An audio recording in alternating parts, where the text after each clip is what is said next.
So now it's time to get some tomato seeds into some soil. But first I wanted to show you guys something.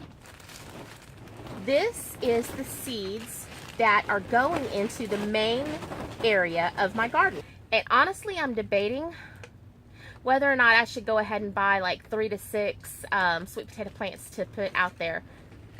And this is my garden map. I do have a CAD program that I use for work, and so I did my garden on here. I know all the plants that I need to plant, and I'm going to go ahead and get those seeds started. So I highly recommend that you do some sort of map to give you an idea, so you know how many seeds you need to purchase. Starting our tomato seeds are very, very easy. They require soil and water, and that is really it. Tomatoes, when I first started growing tomatoes, it was something very, very intimidating for me. I thought that they would need a lot of special stuff, but seriously, soil, a good starting medium, whether you make it yourself or you buy a bag, starting medium. I've used Miracle-Gro and I've used Jiffy, and I've made my own, and I find that either way it works. So what we're going to do is we're going to take our favorite medium, or growing medium here, and we're just going to pile it in to our starter plugs, our starter tray. We're just going to pile it in like this. I find putting it in a tray like this, and then it just, because this is a messy job. And then we're just going to kind of give it a press down like that. And if you guys are shaking and shivering, sorry about that. So it's overfilled right now. I'm just going to take and just kind of push it out. So I removed the excess soil there. And now I'm going to take another tray here, and I'm just going to push it down. That easy. And that's going to create about 1/4 of an inch indentation. And that is what we need for our tomato seeds. So I've got 2 full trays here done, and they're ready for their seeds. And so all I'm going to do is I'm going to grab my pack of seeds, and I'm going to plant away. Now, most people will tell you to put 2 or 3 seeds per plug. Okay, and then you will, after you do that, you'll take and thin them out. I'm not going to do that. I'm going to put 1 seed per plug. I have found that my sources for seeds, Baker Creek is one of them, and then I have another source that I buy from online. They have really great germination rates, and I find myself having to do a ton of pulling seedlings, and I hate pulling seedlings. I really do. So I'm just going to drop the seeds in here.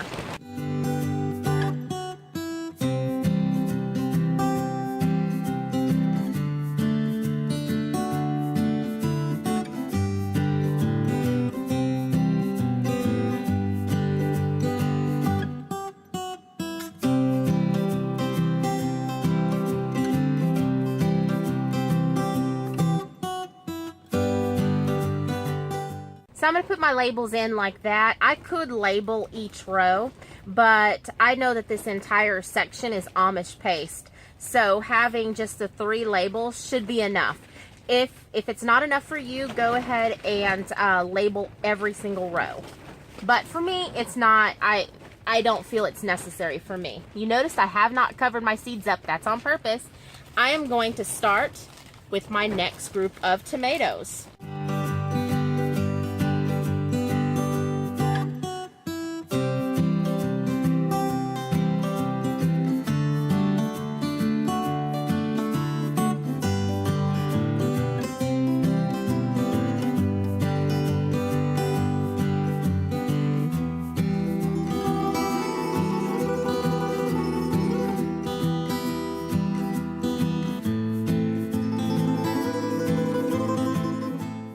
I could label each row.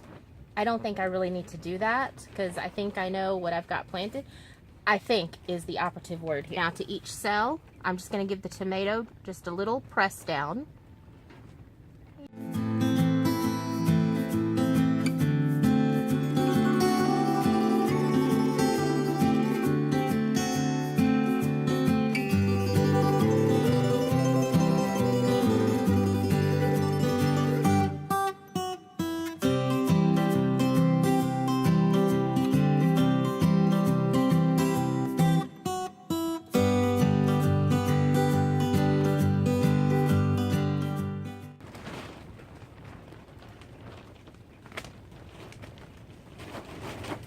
take a little bit of soil and apply it to each cell.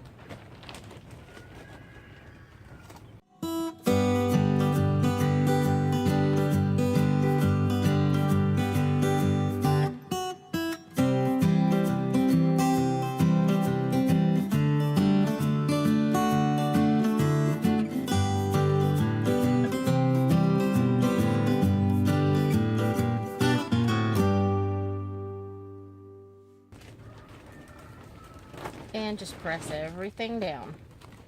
It's okay that there's a little soil on top. It's okay. Time to water it.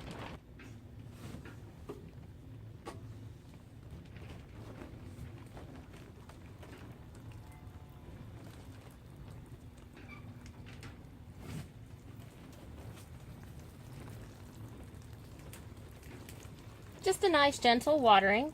Now this is water from my pond. This soil is very, very dry. So you see the water is kind of settling into that. I'll wait, let it settle, because I don't want to wash my seeds away. I don't want to wash them out of their tray, and then I'll water again.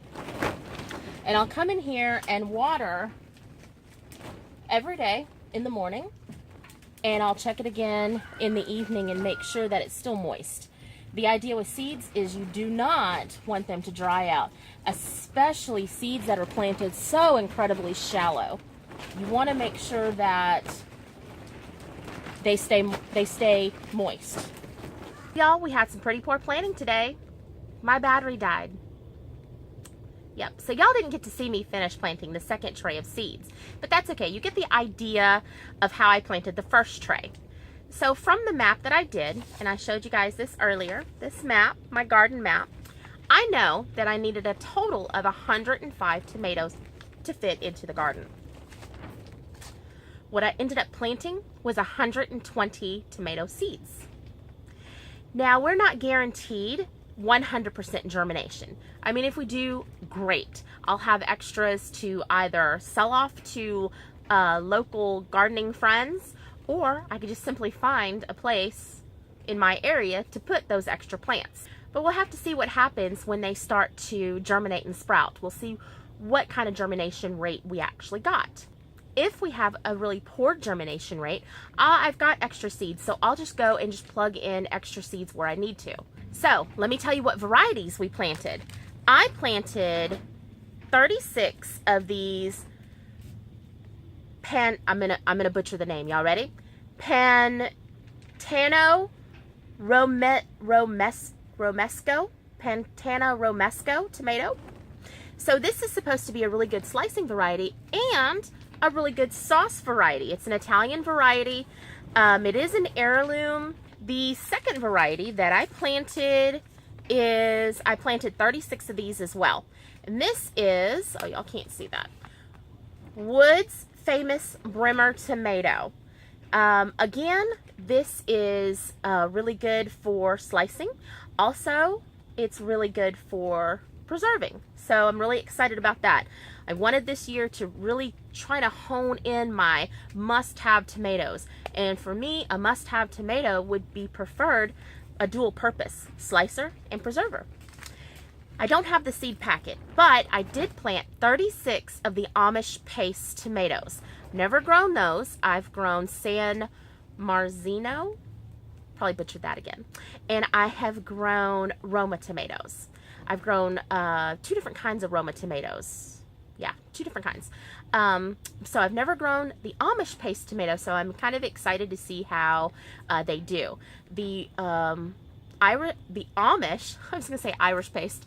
The Amish paste tomatoes are supposed to be a bigger tomato than the Roma tomatoes.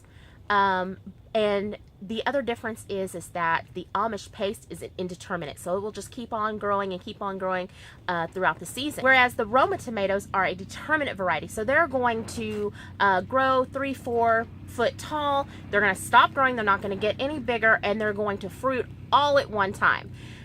In the past, when I've grown Roma tomatoes, they were really successful. I had lots of success with them. The reason why I like the indeterminate varieties is because I have a longer grow season. I don't get everything at one time, so I'm not rushing around and trying to can and preserve everything at one time, which can be kind of stressful. If you guys would like to know more about tomatoes, I did a really great video last year, and I'll link it above for you, and it's all about tomatoes. So the next tomato that I grew, and now these seeds are quite old. These seeds are 2012, so I planted 12 of these. Now, because the seeds are from 2012, I found them in my seed stash, and I was like, I'm gonna grow these again this year. Because the seeds are from 2012, what I did was I planted 3 per cell. That just ensures that hopefully I'll get 1. Hopefully I'll get all 3, but we'll see. We'll see what happens. So I planted 12 cells of these. I also planted 12 cells of the red, oh, these are black. The black vernissage. Doesn't that sound fancy? The black vernissage tomatoes. I probably butchered that one too, but you guys see, I grew these last year. What happened was I planted these in their cell trays in the greenhouse, and they did not get moved into the garden right away. They actually stayed in here for a really long time. They never got past 5 foot tall. And I'm pretty sure it's because I stunted their growth, to be honest with you. So I didn't get to enjoy too many of these tomatoes last year because the chickens then found them. So we'll see what they taste like this year. But they, you know, even though I really tortured them and abused them and did not give them the space in the garden that they needed when they needed it, they still did really well for me. So I'm going to try it again this year. So that is my tomato varieties. What I also planted was 12 of the tomatillos. Now, I could have swore that in my stash of seeds, I had purple tomatillo seeds. When I went back and looked, they're green. So, again, this pack of seeds is very old. Let's see. It's from 2014. Let's see, 2014. I didn't get very good germination rate, so again, I planted about 4 in each cell. So hopefully we get a good germination rate. If not, I will be hitting up my tried and true seed company. So in addition to the tomatoes and tomatillos, I also planted 21 cells of the zinnias. So I told you we're going to do pretty this year. We're doing functional and we're doing pretty. I can't wait. So that is our vlog today. I'll bring you guys back in a couple of days and show you the progress of the greenhouse.